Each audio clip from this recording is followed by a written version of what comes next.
कामचोर देवरानी।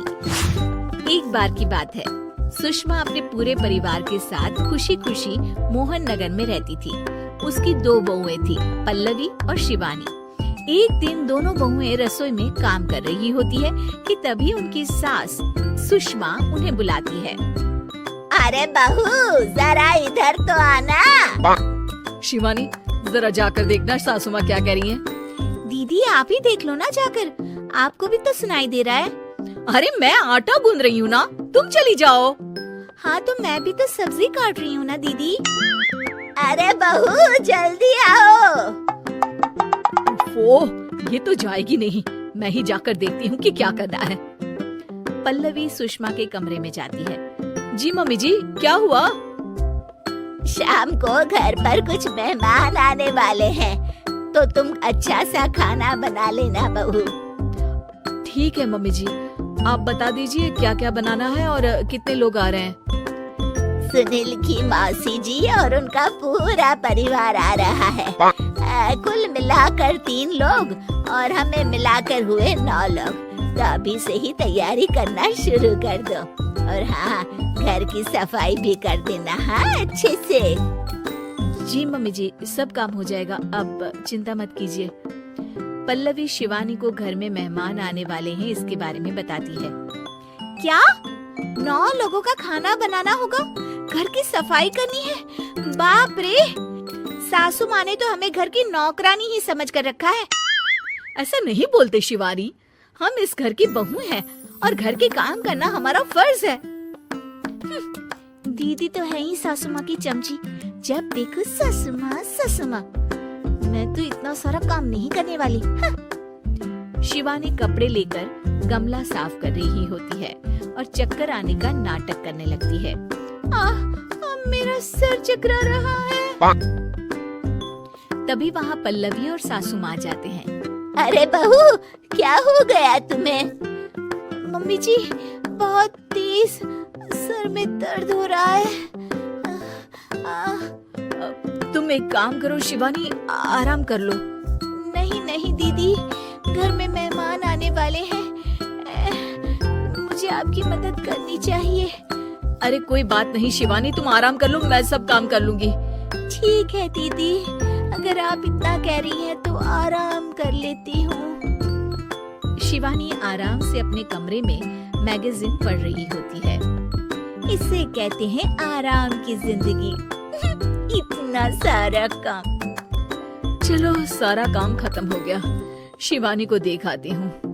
शिवानी अपने कमरे में ईयरफोन में गाने सुनते सुनते सो जाती है और उसके साइड में मैगजीन भी रखी होती है। पल्लवी वहाँ आ जाती है और वो सब देखती है।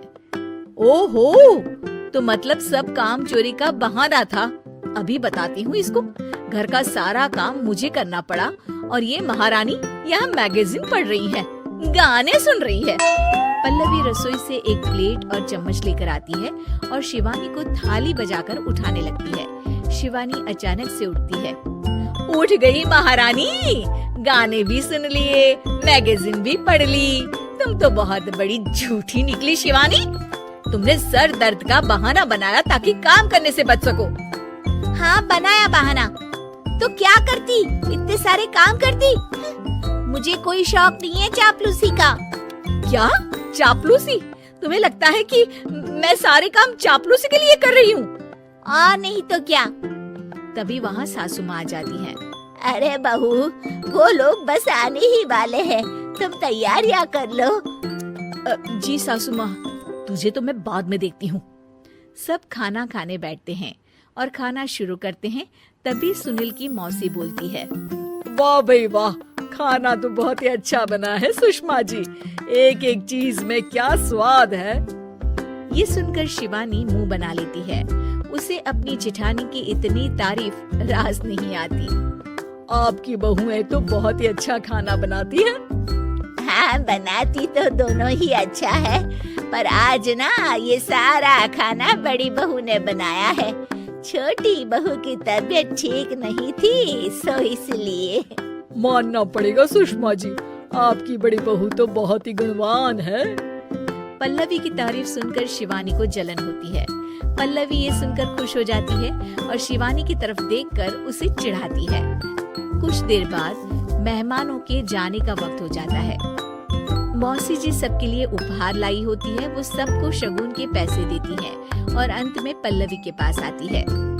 तुम्हारे लिए शगुन का लिफाफा तो है ही, पर बहू तुम्हें एक और उपहार भी मिलेगा इतना अच्छा खाना बनाने के लिए।